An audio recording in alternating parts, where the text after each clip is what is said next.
Good morning to all of you. I am Rohit Kumar presenting the presentation on precipitation titrations. First of all आपको मैं ये बता दूं कि precipitation titration क्या होता है। जब भी हम लोग टाइट्रेशन करते हैं तो जो हमारे रिएक्टिव स्पीसीज हैं लाइक द टाइटेंट एंड एनालाइट आपस में रिएक्शन करते हैं और एक प्रेसिपिटेट का फॉर्मेशन करते हैं, that is called the precipitation titration. तो मैं आपको यहाँ पे दिखा सकता हूँ इस स्लाइड में। ये क्या है, इसे हम लोग बोलते हैं टाइट्रेंट। जो ब्यूरेट में प्रेजेंट है उसको हम लोग टाइट्रेंट बोलते हैं।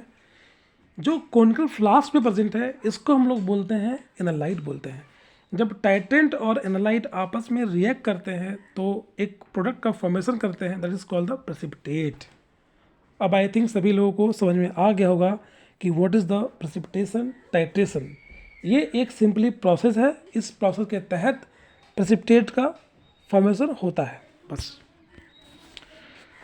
अब हम लोग बात करेंगे प्रेसिपिटेशन टाइट्रेशन में जो रिएक्शन इन्वॉल्व है उनके बारे में। जैसे कि हमने लिया NaCl और AgNO3। AgNO3 यहाँ पे जो हमारा है वो टाइट्रेंट है, ये टाइट्रेंट है और ये एनालाइट है। ये दोनों आपस में रिएक्शन किए और AgCl नाम का प्रेसिपिटेट बना लिए।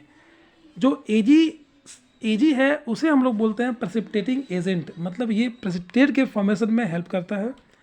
जो क्लोराइड है वो हमारा एनालाइट है। जैसे कि मैंने NaCl लिया या KCl लिया, that is called the analyte.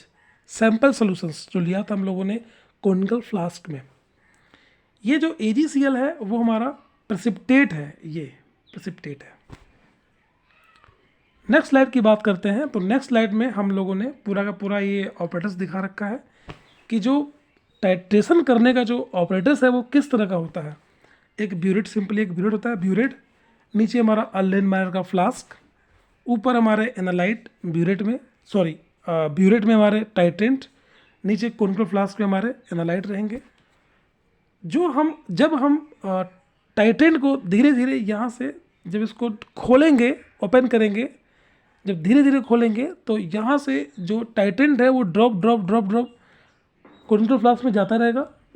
तो एक टाइम आएगा, उस टाइम को बोलते हैं equivalent point. At the time of equivalent point हमें प्रेसिपिटेट का फॉर्मेशन हो जाएगा। Basic requirement of the precipitation titration, मतलब क्या क्या इसके बेसिक रिक्वायरमेंट हो सकते हैं। बेसिक रिक्वायरमेंट इसमें कुछ है नहीं, बहुत सिंपली है। एक ही बात है जो मैं आपको शुरू से बोल रहा हूँ, वही सारी बात लिखी हुई है। पहला, प्रेसिपिटेट मस्ट भी प्रैक्टिकली इंसॉल्युबल, जो बना है वो इंसॉल्युबल हो। ऐसा ना हो कि पानी वानी में यहाँ वहाँ सॉल्वेंट में वो तुरंत सॉल्युबल हो जाए, ये तो बिल्कुल ना हो। The reaction should be rapid and quantitative, जो रिएक्शंस हो बहुत तेज़ी से हो और क्वांटिटेटिव हो, कोई बात नहीं है। जो रिएक्शन मीडियम हो वो आयनिक मीडियम हो। ये सारी की सारी बात वही लिखी गई है।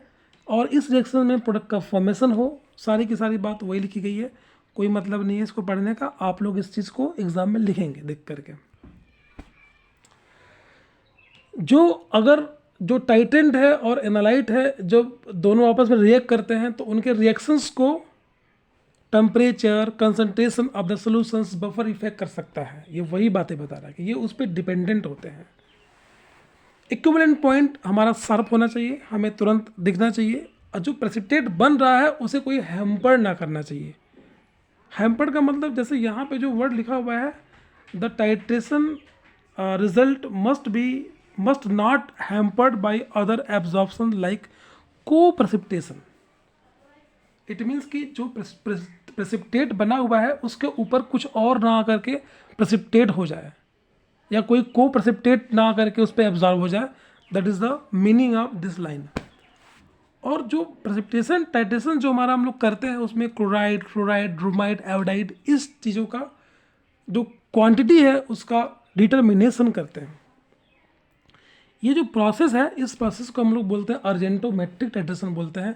अर्जेंटोमेट्रिक इसलिए बोलते हैं क्योंकि इसमें हम लोग AgNO3 का इस्तेमाल करते हैं। मोहर्स मेथड, इसमें 3 मेथड है। मोहर्स मेथड है, फजांस मेथड है और वुलार्ड मेथड है।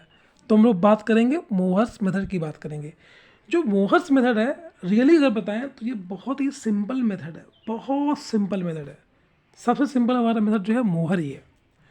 इसमें होता क्या है, इसमें कुछ खास नहीं, सिंपली हम लोग क्या करते हैं, यहाँ से देखेंगे हम लोग क्या करते हैं। एक हम लोग ऑपरेटर्स लेंगे, उस ऑपरेटर्स में हम लोग टाइट्रेंट डालेंगे AgNO3 0.1 मोलर का AgNO3 यहाँ पे टाइट्रेंट ऐड कर देंगे।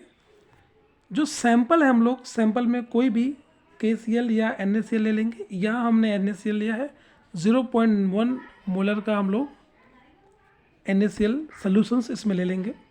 पोटेशियम टाइक्रोमेट नाम का हम लोग इसमें इंडिकेटर डाल देंगे और ड्रॉप बाय ड्रॉप यहाँ से ड्रॉपर से ड्रॉप बाय ड्रॉप इसको ढीला करके ड्रॉप बाय ड्रॉप हम लोग AgNO3 सॉल्यूशंस को कॉन्टल फ्लास्क में डालते रहेंगे और कॉन्टल फ्लास्क को ट्रेड करते रहेंगे।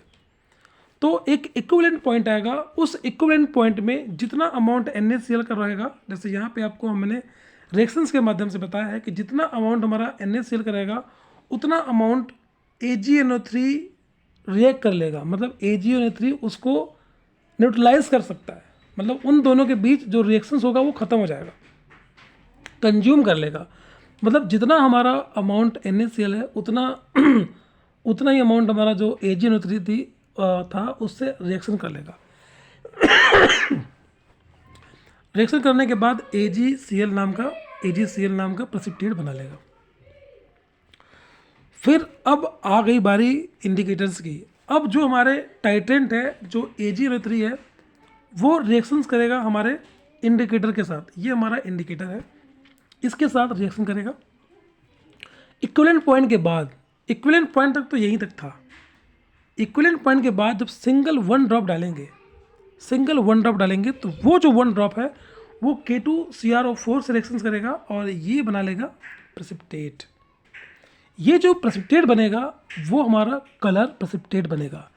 ये जो तरीका है इसको बोलते हैं मोहर्स मेथड। मोहर्स ने हमें यही बताया था।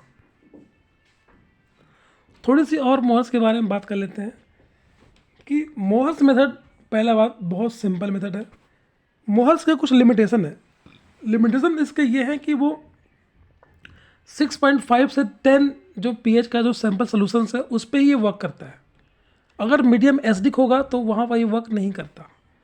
मोहर्स मेथड का एक और ख़ास बात है, जो मोहर्स मेथड है उसमें आयोडाइड का नहीं हो सकता। आयोडाइड का जो क्वांटिटी है उसका जो डिटर्मिनेशन है वो नहीं हो सकता। इसका ये लिमिटेशन में आता है। तो यही सब इसके लिमिटेशंस है। That is all about the Mohr's theory of the precipitation titration. Thank you.